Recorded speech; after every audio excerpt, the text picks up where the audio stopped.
নমস্কাৰ এই মুহূৰ্তত আহি পৰিছে ৰাজ্যখনৰ বাবে খন্দিয়াৰ কেইবাটাও big breaking news.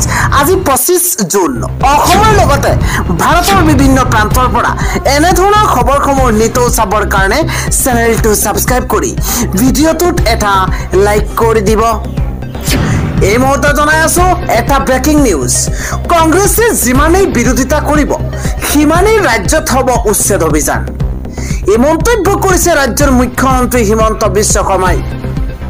Breaking news জনোৱাৰ চেষ্টা কৰিছো। মুখ্যমন্ত্ৰীগৰাকীয়ে কৈছে যে মই মাটিৰ নিচাত আসক্ত হৈ আছো। বনাঞ্চলৰ মাটি অসমীয়াক উভতাই দিয়াৰ নিচাত মই আসক্ত হৈ আছো। এই মন্তব্য কৰিছে হিমন্ত বিশ্ব শৰ্মাই। অনাগত এমাহৰ ভিতৰতে ৰাজ্যত অধিক হ'ব উচ্ছেদ অভিযান। বিষ্ণুৰাম মেধিৰ পিছত আটাইতকৈ বেছি অসমৰ মাটি বেদখল মুক্ত কৰা একমাত্ৰ মুখ্যমন্ত্ৰী হৈছে হিমন্ত বিশ্ব শৰ্মা। একে ৰচিদ আলমৰ তুলুঙা মন্তব্যৰ বাবে গোৱালপাৰাত বাৰে বাৰে চলিছে উচ্ছেদ।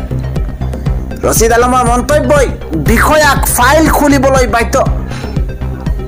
ৰচিদ আলমে আকৌ তুলুঙা মন্তব্য কৰিছে, আকৌ উচ্ছেদ হ'ব গোৱালপাৰাত। কংগ্ৰেছৰ মন্তব্যৰ উত্তৰ আমি কামেৰে দিওঁ। উচ্ছেদৰ বিৰোধিতা কৰিলে উচ্ছেদ চলাই আমি প্ৰত্যুত্তৰ দিওঁ। মই মাটিৰ নিচাত আসক্ত হৈ আছো। অনাগত এমাহৰ ভিতৰত ৰাজ্যত অধিক হ'ব উচ্ছেদ অভিযান। এই মন্তব্য কৰিছে ৰাজ্যৰ মুখ্যমন্ত্ৰী হিমন্ত বিশ্ব শৰ্মাই। পৰৱৰ্তী খবৰটো হৈছে তথাকথিত কংগ্ৰেছৰ যুৱ নেতাৰ পৰিয়ালে হত্যা কৰিছিল সংবিধান। ভাৰতীয়ৰ ওচৰত ক্ষমা খোজক কংগ্ৰেছে। এটা পলিটিকেল ব্ৰেকিং নিউজ এই মুহূৰ্তত জনোৱাৰ চেষ্টা কৰিছো। সংবিধান ৰক্ষাৰ শপত খোৱা ভাৰতৰ যুৱ নেতাৰ পৰিয়ালে সংবিধান হত্যা কৰিছিল। কংগ্ৰেছ যুৱ নেতাৰ পৰিয়ালৰ বাবে ভাৰতলৈ কলা অমাৱস্যা নামি আহিছিল।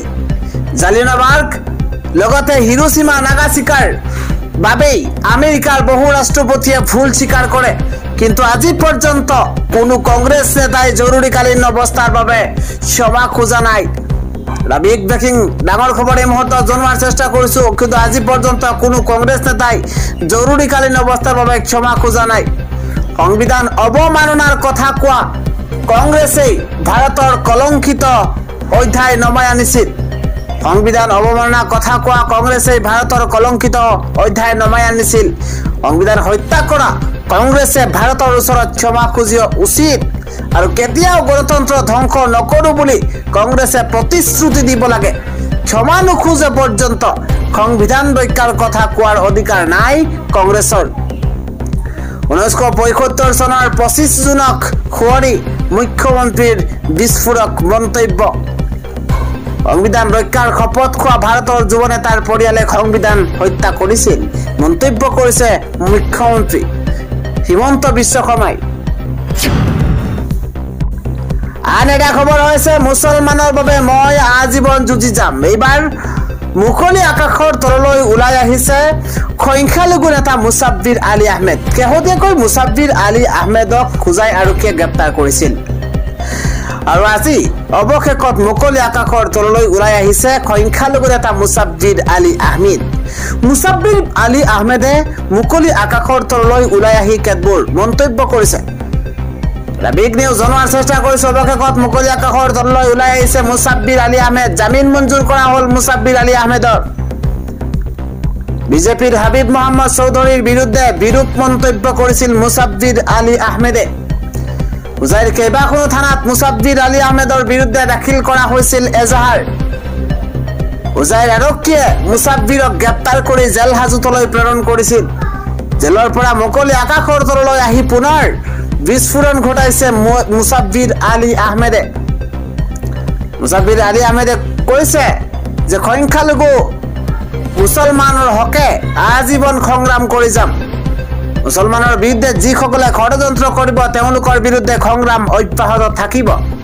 জেলৰ পৰা ওলোৱাৰ পাছতেই প্ৰথমটো প্ৰতিক্ৰিয়া প্ৰকাশ কৰিছে মুছাব্বিৰ আলী আহমেদে। আন এটা ডাঙৰ খবৰ হৈছে এইবাৰ ৰাজ্যত বানপানীৰ কবলত পৰিছে আমগুৰিৰ 10খনকৈ গাঁও। বানত বুৰ গৈছে অৰ্ধ শতাধিক পৰিয়াল। চৌদিশে এতিয়া বানত ককবকাই আছে জনতা। হাহাকাৰ পৰিস্থিতিৰ সৃষ্টি হৈছে এখন দুখন নহয় 10খনৰো অধিক গাঁও ভয়ংকৰ বানৰ কবলত পৰিছে আমগুৰিত। আজিৰ সন্ধিয়াৰ পৰৱৰ্তী বিগ নিউজ এবাৰ ৰেল যাত্ৰীসকলৰ বাবে আহি গৈছে ডাঙৰ খবৰ এবাৰ বাতিল কৰা হৈছে 17খনকৈ ৰেল হাজাৰ হাজাৰ ৰেল যাত্ৰীৰ বাবে অত্যন্ত ডাঙৰ খবৰ কিয়নো অসমতেই 17খনকৈ গুৰুত্বপূৰ্ণ ৰেল বাতিল কৰা হৈছে ৰেল যাত্ৰা কৰাৰ পূৰ্বে জানি লওক বাতিল হোৱা ৰেলৰ কেইখনৰ নাম বাতিল কৰা হৈছে গুৱাহাটী শিলচৰ এক্সপ্ৰেছ ৰঙিয়া শিলচৰ এক্সপ্ৰেছ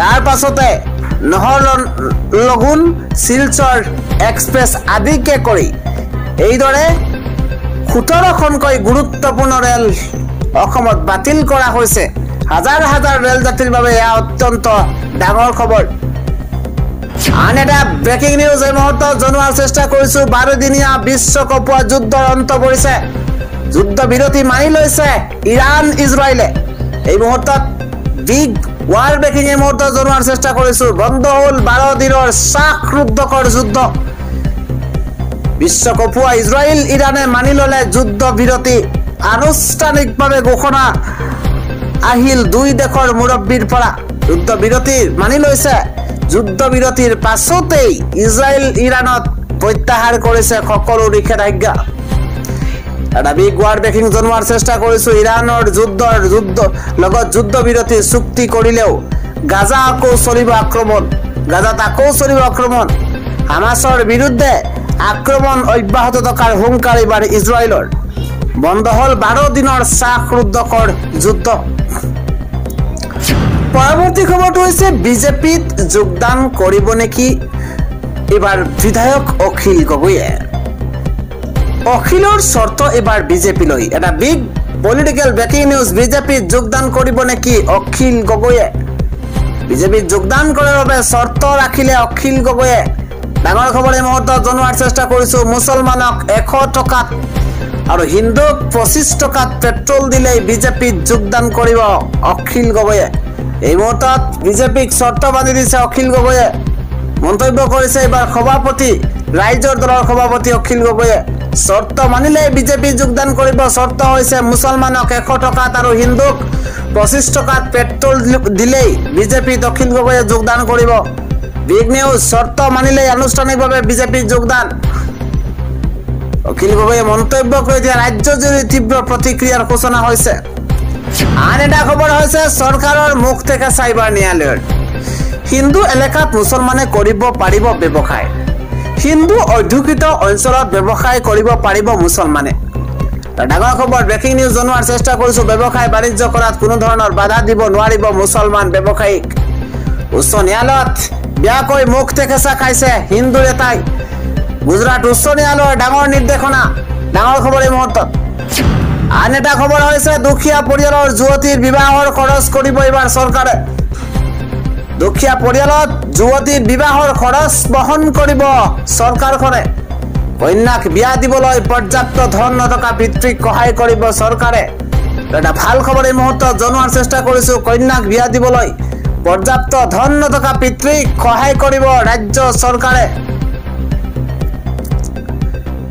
দুখীয়া পৰিয়ালৰ কন্যাক বিবাহৰ মণ্ডপ তৈয়াৰ কৰিব দিব চৰকাৰে মুখ্যমন্ত্ৰী কন্যা বিবাহ মণ্ডপ আঁচনি ঘোষণা কৰিছে চৰকাৰে বিহাৰৰ নীতিশ কুমাৰ চৰকাৰৰ দুখীয়া দৰিদ্ৰ জনতালৈ এক বৃহৎ সকাহ দুখীয়া পৰিয়ালৰ যুৱতীৰ বিবাহৰ খৰচ বহন কৰিব চৰকাৰে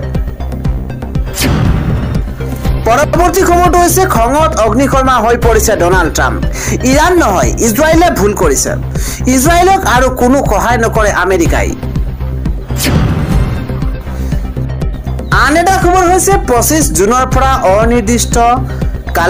অনিৰ্দিষ্টকালীন অনশন কাৰ্যসূচী গ্ৰহণ শ্ৰীভূমি জিলাৰ আৰক্ষী বাহিনীৰ দীৰ্ঘদিন ধৰি চলি অহা ব্যৱস্থাগত অৱহেলা আৰু অনিশ্চিত সেৱাৰ দৰে পৰিস্থিতিৰ বিৰুদ্ধে প্ৰতিবাদ স্বৰূপ 25 জুনৰ পৰা শ্ৰীভূমি জিলাৰ গৃহৰক্ষী বাহিনীৰ জোৱানসকলে অনিৰ্দিষ্টকালীন অনশন আৰম্ভ কৰিছে প্ৰতিবাদস্থলীত সমবেত হৈ আন্দোলনকাৰী জোৱানসকলে নিজৰ ন্যায়সংগত দাবীসমূহ উত্থাপন কৰে আৰু ন্যায়ৰ বাবে সংঘবদ্ধ হোৱাৰ আহ্বান জনাইছে তেওঁলোকৰ প্ৰাথমিক দাবীসমূহ হৈছে গৃহৰক্ষী আইন 1947 2019 সংশোধনী ছমাহৰ চুক্তিবদ্ধ নিযুক্তি ব্যৱস্থা বিলুপ্ত কৰা লগতে তেওঁলোকৰ নিয়োগ স্থায়ী তথা নিয়মীয়াকৰণ